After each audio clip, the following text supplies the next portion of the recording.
बिस्मिल्लाहिर्रहमानिर्रहीम। अस्सलाम वालेकुम फ्रेंड्स, आज मैं आपके साथ एक ऐसी रेसिपी शेयर करने वाली हूँ जिसको ज़्यादातर बहुत कम लोग जानते होंगे, ज़्यादातर लोग इससे वाकिफ़ नहीं हैं। तो इसे बोलते हैं बेसन के टुकड़ों का सालन भी बोलते हैं। पोटोहार इलाके होते हैं उधर इनको खंडलियाँ बोलते हैं। और ज़्यादातर इसे अगर किसी ने टेस्ट की में बनाई हुई हैं तो इसे अल्टे पल्टे भी बोलते हैं। देखें, मैंने बेसन के अंदर सूखी मेथी ली थी, लाल मिर्च पाउडर लिया था और नमक लिया था। फिर मैंने उसे पतला करके पानी में घोला था। घोलते फिर उसमें देहरा मिर्च डाली थी और उसमें गुठलियाँ ना बने उस वक्त तक हिलाती रही थी।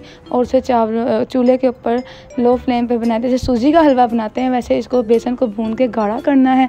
देन आपने किसी भी बड़े बर्तन में गाढ़े हुए बेसन को जब बिल्कुल थिक हो जाए उसको आपने फैला देना है, इसी तरीके से जैसे मैं आपको वीडियो में दिखा रही हूँ।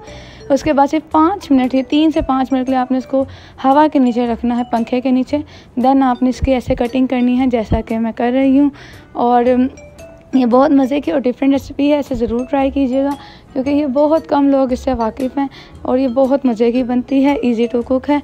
जैसे कि आप देखें, ये मैंने इसकी कटिंग करना स्टार्ट की और इसका ये सही बनने की निशानी ये होती है कि इसके जो जैसे इसको कट करेंगे इसके जो पीसेस हैं वो खुद ब खुद ईज़िली अलग होना शुरू हो जाएंगे। जैसे मेरे होना शुरू हो गए हैं। आप ये देखें कितनी प्यारी शेप आई है, कितने थिक बने हैं, टूटे भी नहीं हैं, चिपके भी नहीं हैं और ये बहुत मज़े के इसके पीसेस बन चुके हैं।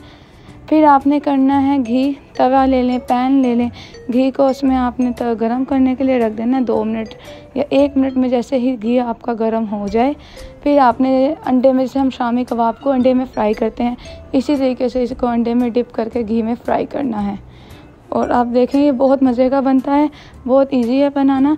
और बेसन की क्वालिटी अच्छी होनी चाहिए। अगर आपका बेसन अच्छी क्वालिटी का ना हुआ तो ये टूट जाएंगी, फिर ये नहीं बनेंगी और इसमें गुठलियाँ भी जमा हो जाएंगी।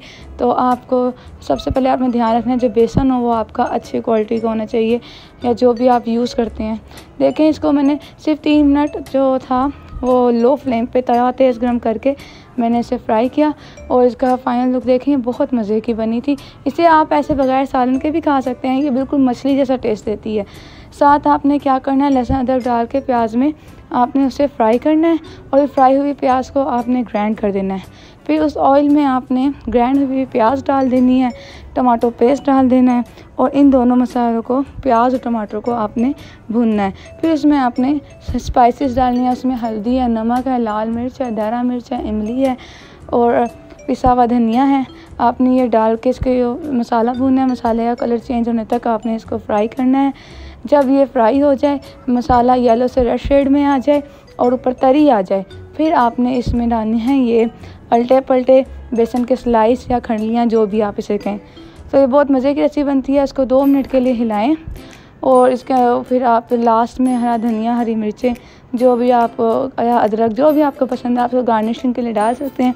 ये इसकी फ़ाइनल लुक है और ये ज़रूर ट्राई कीजिएगा। तब तक के लिए मुझे दीजिए इजाज़त। अल्लाह हाफिज़।